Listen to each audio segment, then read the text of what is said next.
bersama STI Ma'arif Darul.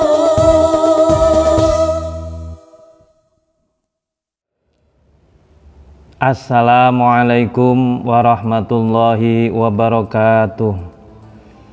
Bismillahirrahmanirrahim. Alhamdulillahirabbil alamin. Wassalatu wassalamu ala asrofil anbiya'i wal mursalin Sayyidina wa maulana Muhammadin wa ala alihi wa sahbihi ajma'in, amma ba'du. Segenap keluarga besar SD Ma'arif Tawangsari Garum yang dimuliakan oleh Allah Subhanahu wa Ta'ala, kaum muslimin, muslimat, pemirsa dimanapun berada, rahimakumullah. Berbicara tentang sholat taraweh. Sholat taraweh adalah sholat sunat yang dilaksanakan di malam hari di bulan Ramadan. Mengapa yang namanya sholat taraweh ini dilaksanakan pada malam hari? Secara kesepakatan ulama, ini sholat sunat memang dilaksanakan di malam hari dengan tujuan untuk menghidupkan malam-malam di bulan Ramadan. Sebagaimana sabda Rasulullah Shallallahu Alaihi Wasallam, "Man qoma Ramadana imanan wahtisaban, ghufira lahu ma taqaddama min dambi." Barang siapa yang menghidupkan di malam bulan Ramadan, tentunya ada sholat taraweh, tadarus, iktikaf, dan lain sebagainya, dengan landasan imanan wahtisaban, dengan dasar iman dan juga mengharapkan ridho atau pahala dari Allah Subhanahu wa Ta'ala, maka janjinya Allah apa? Ghufira lahu ma taqaddama min dambi. Maka Allah akan mengampuni segala dosa yang sudah lewat. Tentunya ini bukan semuanya dosa akan diampuni Allah, termasuk ini adalah dosa-dosa yang kecil. Kalau dosa yang besar tentu nanti dengan taubat. Terkait dengan masalah sholat taraweh, tentu banyak beberapa versi atau beberapa pendapat yang mana jumlah daripada rakaat sholat taraweh ini berbeda. Ada yang mengatakan 8, ada yang mengatakan 20, bahkan ada yang mengatakan 36 rakaat. Nah, kita sebagai golongan ahlus sunnah wal jamaah, tentu kita tidak lepas mengikuti apa yang sudah disampaikan Nabi dan juga para sahabat. Sedikit saya sampaikan sejarah daripada sholat taraweh. Dulu di tahun 2 Hijriah, Nabi Muhammad SAW ini pada malam hari melaksanakan sholat, ya, sholat sunat di masjid dengan jumlah hanya 8. Ya, Nabi Muhammad melaksanakan sholat taraweh ini 8 rakaat di masjid. Setelah itu beliau pulang, di rumah diteruskan lagi. Yang diteruskannya tadi genap 20 rakaat. Jadi ketika di masjid ini 8 rakaat, kemudian pulang beliau meneruskan lagi genap 20 rakaat. Akhirnya para sahabat ini memberikan istilahnya kabar-kabar kepada sahabat yang lain bahwa Nabi Muhammad melaksanakan sholat taraweh di masjid. Kemudian hari kedua Nabi Muhammad juga begitu melaksanakan sholat taraweh di masjid, kemudian diteruskan lagi di rumah. Akhirnya hari yang ketiga ini Nabi Muhammad SAW dinanti oleh para sahabat sampai hampir subuh ini tidak hadir ke masjid. Jadi penasaran, si sahabat ini penasaran, mengapa hari malam itu kok Nabi Muhammad tidak hadir di masjid. Akhirnya setelah sholat subuh ini Nabi Muhammad SAW menghampiri kepada sahabat yang intinya pelaksanaan sholat kalian itu sudah luar biasa. Nah, yang saya khawatirkan ketika saya malam itu kok datang ke masjid, jangan-jangan ini nanti menjadi sholat fardu atau diwajibkan oleh Allah Subhanahu wa Ta'ala.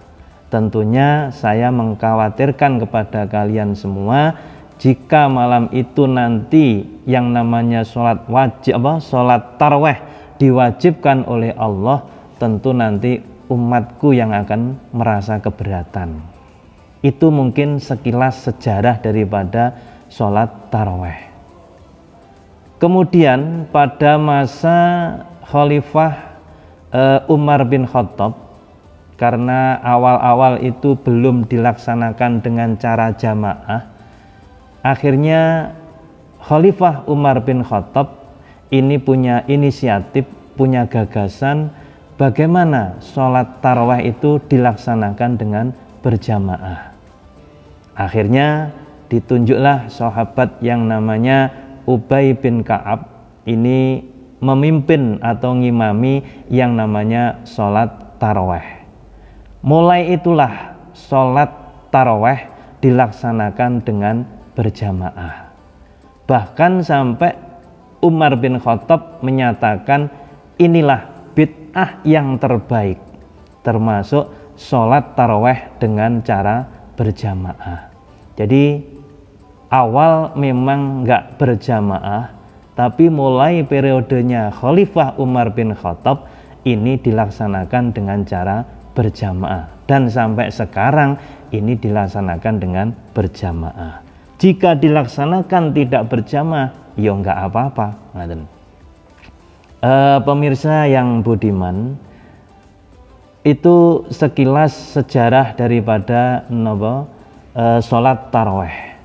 Adapun jumlah rakaat tadi sudah saya sampaikan, secara konsensus para ulama, ijtima para ulama, bahwa disepakati jumlah rakaat daripada sholat taraweh adalah 20 rakaat.